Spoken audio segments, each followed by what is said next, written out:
Hello everyone, welcome to my YouTube channel.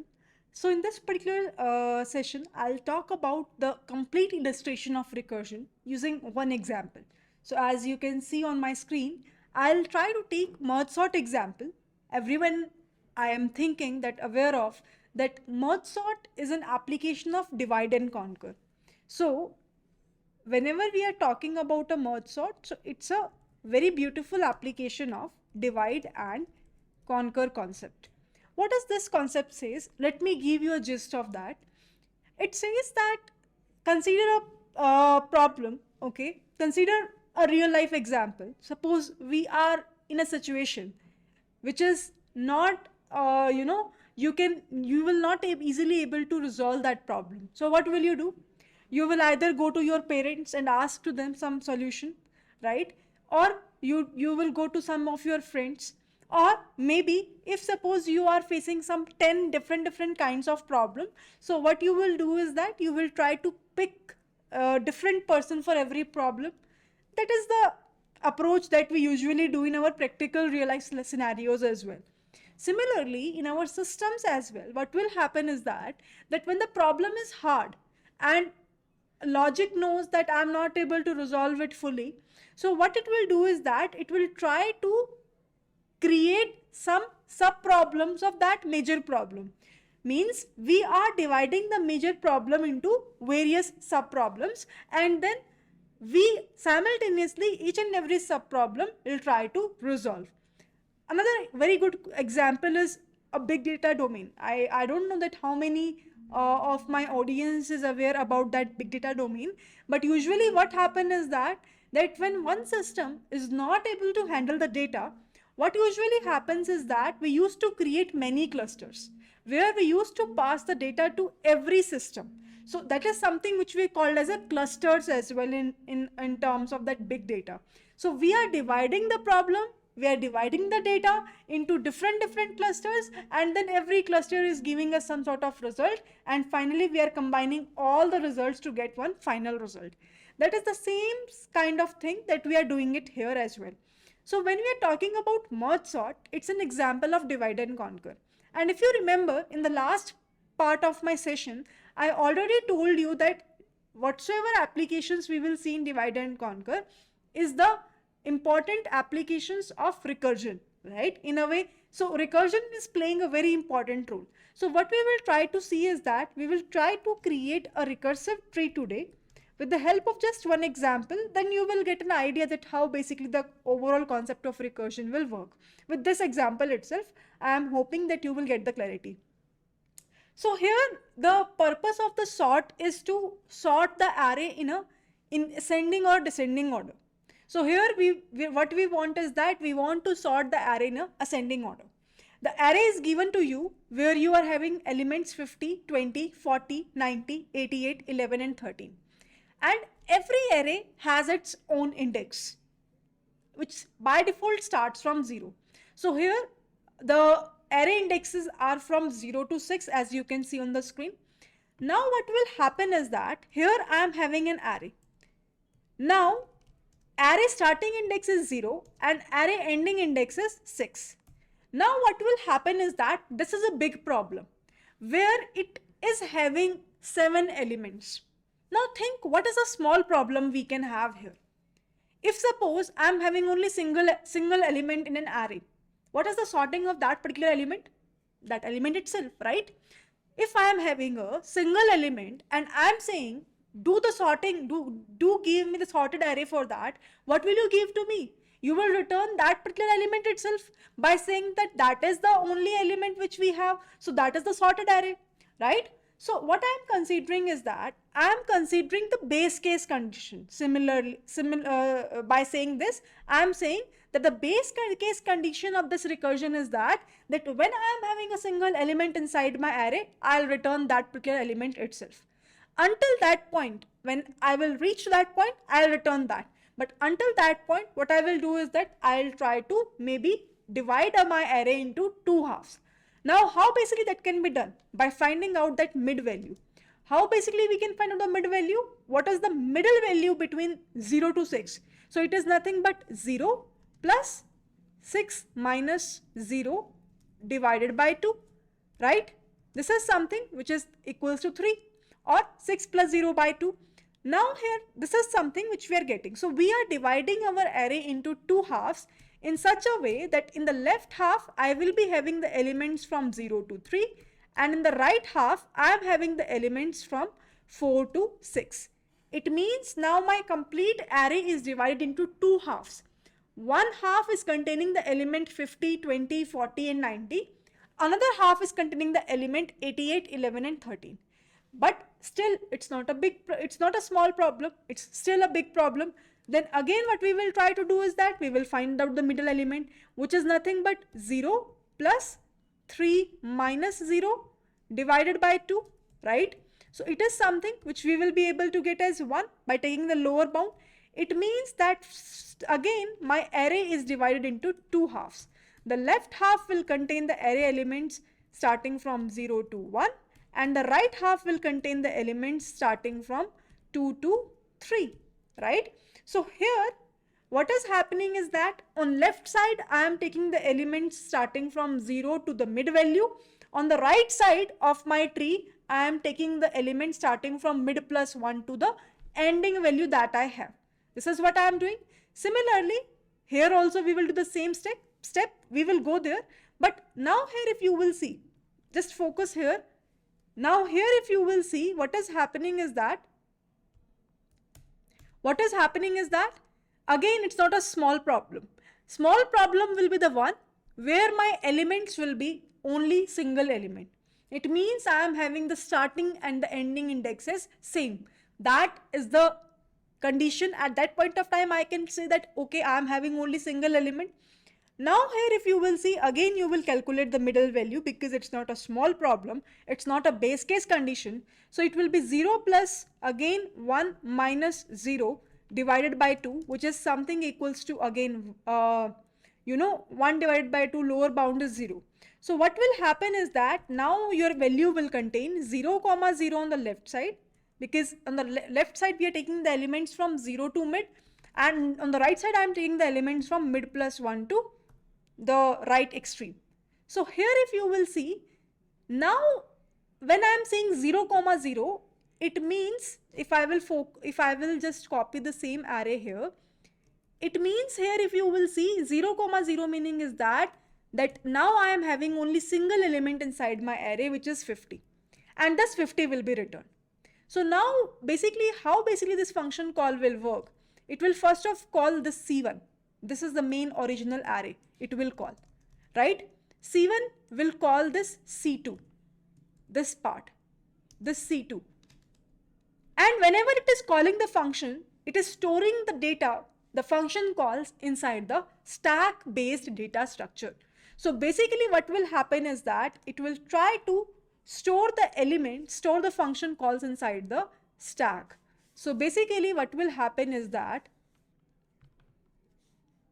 here a stack data structure will be created, where first of all that C1 will be stored. C1 will call C2. C2 will call, you will see, C3. What is C3? C3 is this. C3 is this. C3 will call that C4. Until or unless I will not return any answer, function call will go. Now C4 knows, C4 will return me the answer as 50. Because C4 is saying that it's a small problem. It's a small problem, so I will return 50 because that's the single element that is left. Now that is fine. Now C4 returned something to us. Now C4 returned something to us. Now again the function call will go back to C3. Now C3 will say that, okay, what I'm having is 0, 1, means 50, 20. So C3 will say, okay, I have the answer of C4, but I don't know the answer of C5. This is C5 function call. So now what it will do is that it will try to return the answer for C5. So it will call this function named C5. Now again C5 will return because it contains only single element. So C5 will return the element which is equal to 20. The element which is equals to 20. So here this 50 is here, and 20 is here, right? Now it is returned. Now again, C5 returns something. So C5 function call will be eliminated from the stack. Now it will again go to C3. C3 will again go, and now what will happen in merge sort is that one merge procedure will be called, whose main objective is to merge the array in a sorted fashion. So on the left side it is having 50, on the right side it is having 20. So it merges the left and right array and will give us the sorted array, which is 20, 50. So here, if you will see, everything we are doing with the help of a recursion.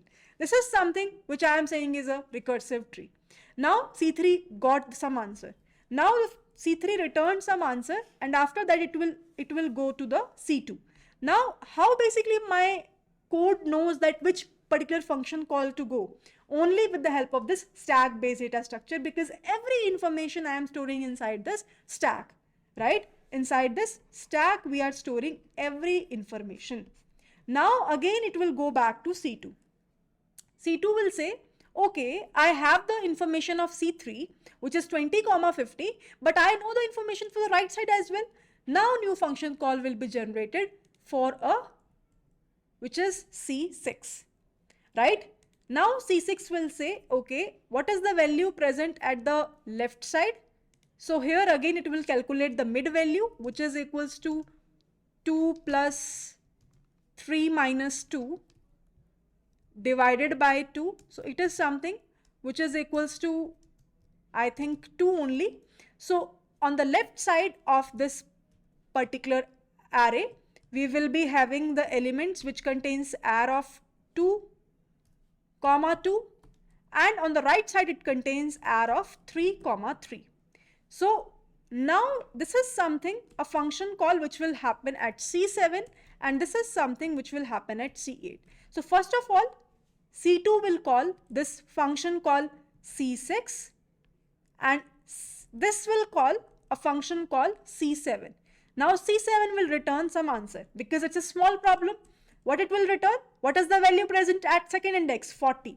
So it will return directly 40 because it's a sorted array itself. Single element will be a sorted array itself.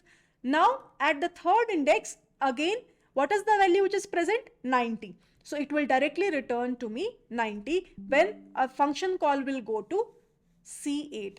When a function call will go to C8 after the C7. So it will return. Now again it will go back to C6. C6 will say, now I am good because I have the value of C7 as well as the value of C8.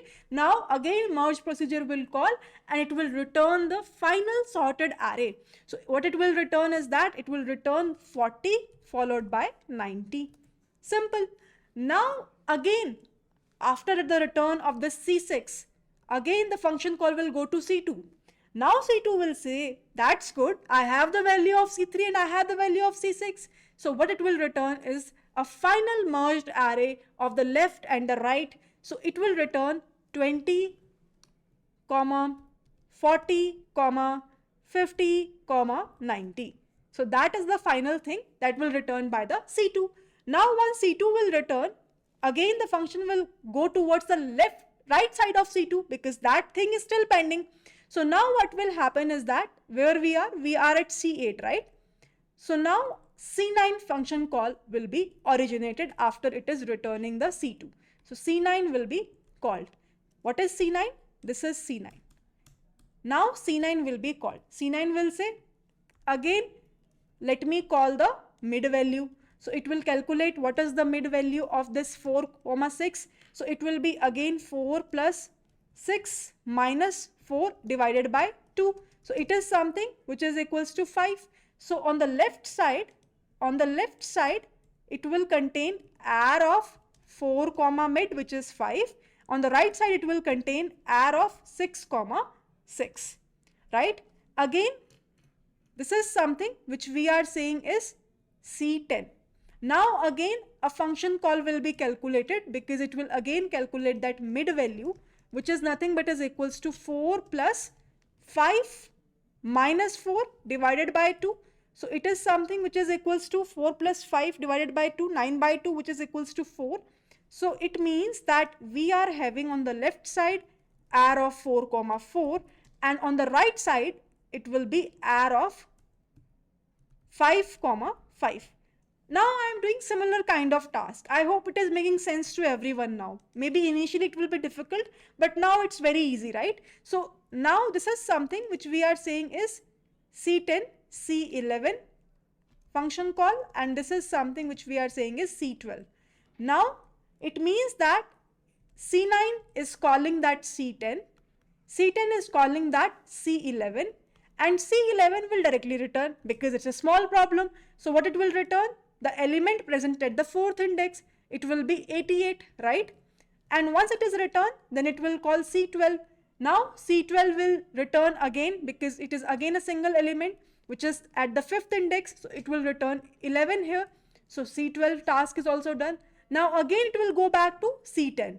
And when it will go back to C10, C10 is having the answer of the left side as well as the right side.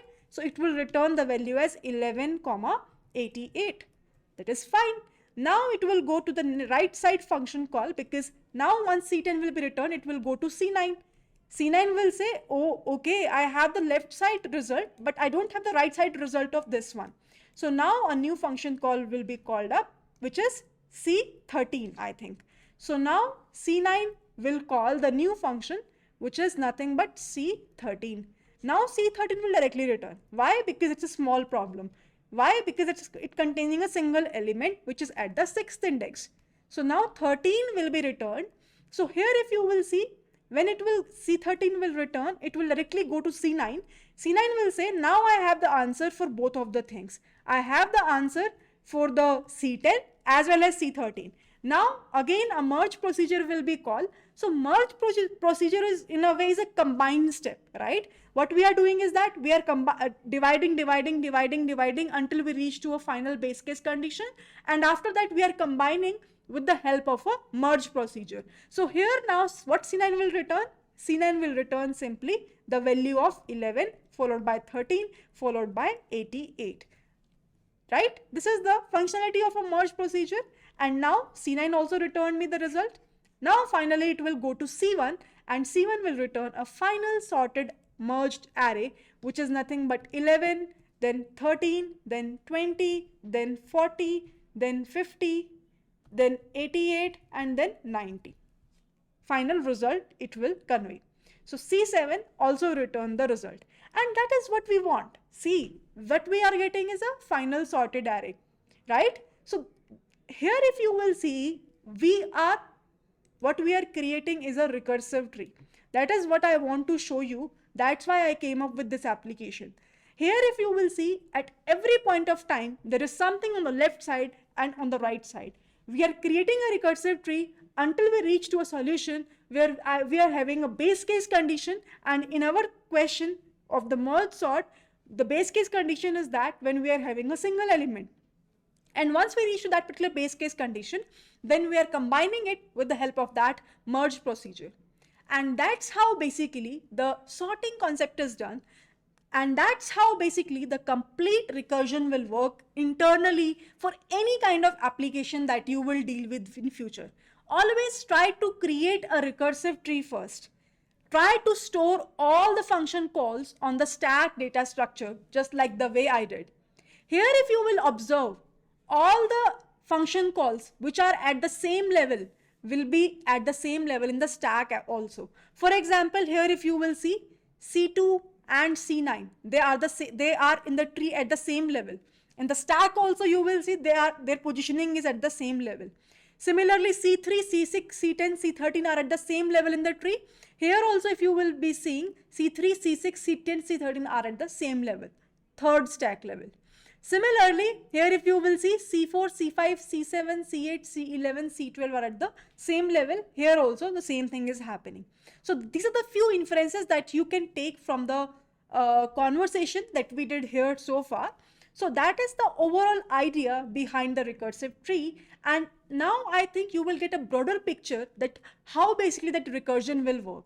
So here if you will observe, whenever you will write the code for the merge sort, so how basically it will work is that it will try to take the array elements, it will take the starting index, it will take the ending index, and what it will try to do is that If suppose an array element contains single element, it simply indicates that it is a small problem, or it simply indicates that it's a base case condition which I was talking about, where I have to stop my code or where my code should stop. So at that point of time, it simply return, because when the element is single, then the sorted array is itself that particular element itself. Otherwise, what we want or what we are doing here is that we are calculating the value of the mid, which is nothing but I plus j minus I divided by 2. And after that, we are calling the function, same function again. That is something which we are saying recursion. On the left side, we are taking the elements from the value of I until the value of the mid. On the right side, we are taking the value from the mid plus 1 to the value of the j. And finally, in the third step, when we reach from bottom and we want to go towards the top, we are doing a combined step where we are calling one function named merge procedure. It's a different function. So it's not a recursion. It's a different function call which is basically responsible to merge that left and right subtree. So here it will take arr, it will take I, it will take mid, it will take mid plus 1 and the value of the j. That is something which we are doing in our merge sort.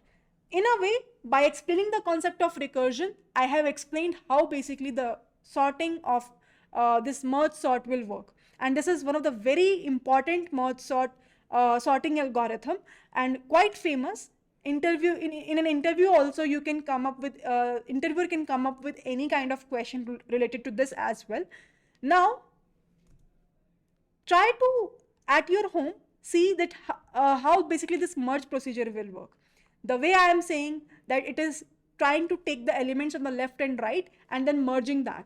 Try to see how basically this will work, and then this is your assignment. You can say that what do you think is the recurrence relation of above sorting algorithm? Because only with the help of that recurrence relation itself, you will be able to get an idea that what is the overall time complexity of your code. But anyhow, I want to show you here that how basically that recursion will work, and I gave you the complete illustration of that. Hope you guys are able to understand the concept behind that recursion using the merge sort. And if you still have any sort of doubt, do let me know in the comment section. I'll see all your comments. And with this, happy learning to all. Bye-bye everyone. See you soon in the next upcoming session.